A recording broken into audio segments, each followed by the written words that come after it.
रामपुर नाम के एक छोटे से गांव में गोमती दादी नाम की एक बुढ़िया रहती थी। वो बिल्कुल अकेली थी। इस दुनिया में उनका कोई भी नहीं था। गोमती दादी बहुत गरीब थी। वो रोज जंगल से लकड़ियां लाकर उन्हें बाजार में बेचती थी, जिससे उनका पेट बड़ी ही मुश्किल से भर पाता था। उन्हीं के पड़ोस में लखन नाम का एक लालची आदमी रहता था। लखन ने एक गाय पाल रखी थी, जिसका वो बिल्कुल ध्यान नहीं रखता था। यहाँ तक कि वो उसे चारा भी बड़ी मुश्किल से देता था। ये गाय सारा दिन सिर्फ चारा खाती रहती है। इस गाय को बेचकर मुझे दूसरी नई गाय खरीदनी पड़ेगी।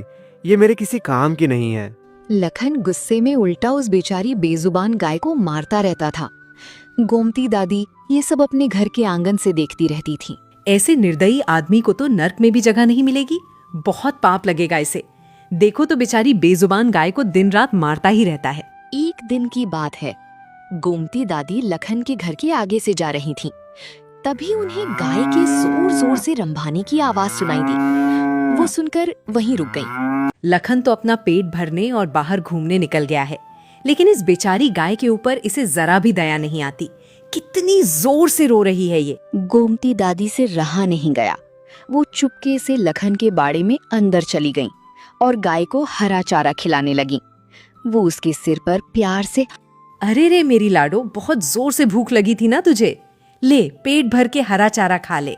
चारा खाते ही गाय का चिल्लाना बंद हो गई।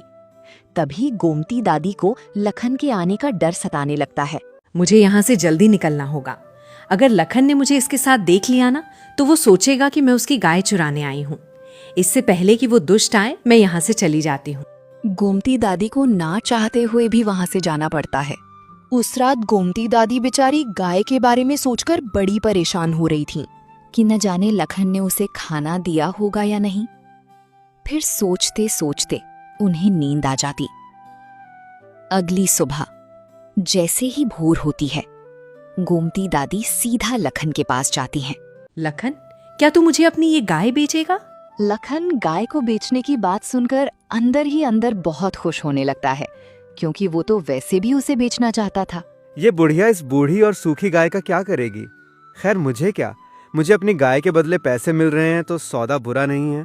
ठीक है बुढ़िया, लाओ अपने पैसे मुझे दो और इस मरियल गाय को यहाँ से ले जाओ। ये लो तुम्हारे पैसे। लेकिन मुझे एक बात समझ में नहीं आई, तुम इस बेचारी गाय को मारकर क्या साबित करना चाहते थे? खैर अब ये गाय तुम्हारी हुई। मुझे मेरी गाय के पैसे मिल गए ना, बस बात खत्म। अब तुम जानो और ये गाय जाने। गोमती दादी लखन को पैसे पकड़ाकर गाय लेकर अपने घर आ जाती हैं। वो गाय को अपने आंगन में खूंटे से बांध देती हैं, उसे हरा चारा खिलाती हैं और बड़े प्यार से गाय को निहारती हैं, जैसे उन्हें कोई अपना मिल गया हो। अगली सुबह गोमती दादी सवेरे जल्दी उठकर गाय का गोबर उठाती हैं, नीचे की साफ सफाई करके उसे अच्छे से नहलाती धुलाती हैं। इसके बाद वो उसे खाने के लिए चारा देती हैं। लेकिन गौ माता अपने आप चारा नहीं खा रही थी। ले गौ माता, अपने मुंह से खा ले, शर्मा मत, अब ये तेरा ही घर है। गोमती दादी के पास खुद के लिए खाने को कुछ होता या ना होता, पर वो गाय के लिए हमेशा समय से हरा चारा लाती थी और उसकी सेवा करती थी। वो रोज रात को सोने से पहले उसे चारा देना नहीं भूलती थी। गाय भी गोमती दादी के प्यार से बड़ी खुश थी और वो पहले से काफी तंदुरुस्त हो चुकी थी। एक रात गोमती दादी हमेशा की तरह गाय को चारा देकर सोने चली जाती हैं। जब वो सुबह उठती हैं और गाय के पास गोबर साफ करने जाती हैं, तो उनकी होश उड़ जाते हैं। ये क्या, गाय ने सोने का गोबर किया है? हे भगवान, ये मैं क्या देख रही हूँ? वो कोई मामूली गाय नहीं थी, बल्कि एक जादुई गाय थी जो सच्चे प्यार के बदले सोने का गोबर देती थी। गोमती दादी चुपचाप गाय के नीचे से सोने का गोबर उठाकर अपने कमरे में ले जाती है। अरे वाह, ये तो साक्षात गौ माता का आशीर्वाद है। इस सोने को बाजार में बेचकर तो मैं गौ माता के लिए और भी अच्छा चारा और सुख सुविधा का सामान खरीद सकूंगी। गोमती दादी उस सोने को बाजार में बेचकर गाय के लिए एक सुंदर घंटी खरीदती हैं और अपने तथा गाय के लिए बहुत सारा खाना खरीदती हैं। वो खुद भी कई दिनों बाद पेट भर खाना खाती हैं। भगवान तेरा बहुत बहुत धन्यवाद इस लाचार बुढ़िया की मदद करने के लिए।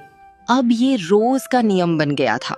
गोमती दादी सुबह उठती और जादुई गाय उन्हें सोने का गोबर देती उन पैसों से उन्होंने अपने लिए एक बड़ा पक्का घर बनवाया और अपनी सुख सुविधाओं का सारा सामान खरीदा। अब उनके पास किसी चीज की कोई कमी नहीं थी। धीरे धीरे वो बहुत अमीर हो गई थी। उनके पास नौकर चाकर भी आ गई थी। ये सब देखकर पड़ोसी लखन बड़ी सोच और जलन में पड़ जाता है। इस कंगाल बुढ़िया के हाथ जैसे कोई खजाना लग गया है। आखिर ये बुढ़िया इतनी जल्दी इतनी अमीर कैसे बन गई? मुझे आज रात को ही इसका पता लगाना पड़ेगा। लखन सच जानने के लिए रात को गोमती दादी के आंगन में एक बड़े पेड़ के पीछे छिप जाता है और सुबह होने का इंतजार करने लगता है। जैसे ही सुबह की पहली किरण फूटती है, लखन देखता है कि गाय के नीचे सोने का चमकदार गोबर पड़ा है। अरे तेरी की ये गाय तो सोने का गोबर दे रही है। ओह, तो ये बात है। तभी ये बुढ़िया इतनी जल्दी महल जैसी हवेली में रहने लगी। इस गाय को तो मैंने ही बेचा था। बुढ़िया के उठने से पहले मैं ये सारा सोने का गोबर उठाकर रफू चक्कर हो जाता हूँ। उसे पता भी नहीं चलेगा। पर जैसे ही लखन गाय के नीचे हाथ डालकर सोने का गोबर उठाने की कोशिश करता है, जादुई गाय उसे पहचान लेती है और एक जोरदार लात मारती है। लखन हवा में उड़कर दूर जा गिरता है। उफ, मेरी पीठ तोड़ दी इस मनहूस जानवर है। तेरे नसीब में तो सिर्फ लात खाना ही लिखा है लखन। वो बुढ़िया तो इसके नीचे से बड़े आराम से सोने का गोबर उठा लेती है। अगर ये गाय मुझे सोने का गोबर नहीं दे सकती तो इस बुढ़िया को भी मैं नहीं लेने दूंगा। मैं अभी जाकर सरपंच जी के कान भरता हूँ। सुबह होते ही लखन सीधा गांव के सरपंच के पास पहुंच जाता है और गोमती दादी की सोने का गोबर देने वाली गाय के बारे में सारी बात बताता है। सरपंच जी, मेरी बात का यकीन करो, मैंने खुद अपनी आंखों से देखा है। वो गाय साधारण गोबर नहीं बल्कि खरा सोना उगलती है। वो जादुई गाय है। ये सुनते ही सरपंच के मन में भी घोर लालच आ जाता है। वो तुरंत अपने लठैतों को लेकर गोमती दादी के घर पहुंच जाता है। गोमती, ये गाय कोई मामूली गाय नहीं है, इसलिए ये तुम्हारी निजी संपत्ति नहीं हो सकती। इसे सरकारी खजाने के तहत मैं अपने साथ लेकर जा रहा हूँ। ये सुनकर गोमती दादी के पैरों तले जमीन खिसक गई। सरपंच गोमती दादी के हाथ में जबरदस्ती कुछ पैसों की थैली पकड़ाकर गाय को घसीटते हुए अपने घर ले जाता है और उसे अपने सोने के कमरे के अंदर ही बांध देता है। अजी सुनिए, मुझे एक बात समझ नहीं आई। इस जानवर को आपने हमारे सोने के कमरे में क्यों बांध रखा है?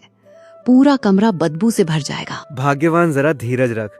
ये कोई मामूली गाय नहीं है। ये सोने का गोबर देने वाली जादुई गाय है। अब देखना, कल तक हम इस पूरे गांव के सबसे अमीर लोग बन जाएंगे। अरे वाह, तब तो बहुत अच्छी बात है। इसे खूब सारा चारा खिलाओ। उधर गोमती दादी अपने सूने आंगन में बैठकर रो रो कर बेहाल हो रही थीं। हाय मेरी गौ माता, उस बेजुबान के बिना मेरा इस दुनिया में कोई सहारा नहीं था। हे भगवान, मेरी गाय की रक्षा करना। वे लालची लोग उसे बहुत सताएंगे। उधर सरपंच गाय को टोकरियां भर भर कर चारा खिलाता है ताकि वो ज्यादा से ज्यादा सोने का गोबर दे सके। फिर थोड़ी देर बाद सरपंच और उसकी पत्नी ख्वाब देखते हुए सो जाते हैं। जैसे ही सुबह होती है, पूरे कमरे में एक भयंकर और असहनीय बदबू फैल जाती है। अजी उठो, उठो ना। देखो कितनी गंदी बदबू आ रही है। ऐसा लग रहा है जैसे इस जानवर ने पूरे कमरे को नरक बना दिया है। सरपंच हड़बड़ाकर उठता है और नीचे देखता है। वहां कोई सोना नहीं था, बल्कि चारों तरफ सिर्फ बदबूदार गीला साधारण गोबर फैला हुआ था, जिससे पूरा कमरा खराब हो चुका था। लखन की वजह से उस नीच ने मेरे साथ मजाक किया। मैं उसे नहीं छोड़ूंगा। गुस्साया हुआ सरपंच लखन को डंडों से खूब पिटाई करता है। इसी आपाधापी के बीच जादुई गाय मौका पाकर सरपंच के घर का खुला दरवाजा तोड़कर सीधे दौड़ती हुई गोमती दादी के घर वापस आ जाती है। गाय को देखकर गोमती दादी दौड़कर बाहर आती हैं और गाय उनके सीने से लग जाती हैं। गोमती दादी अपनी गौ माता को वापस पाकर रो पड़ती हैं और दोनों फिर से हमेशा के लिए सुख शांति से रहने लगते हैं।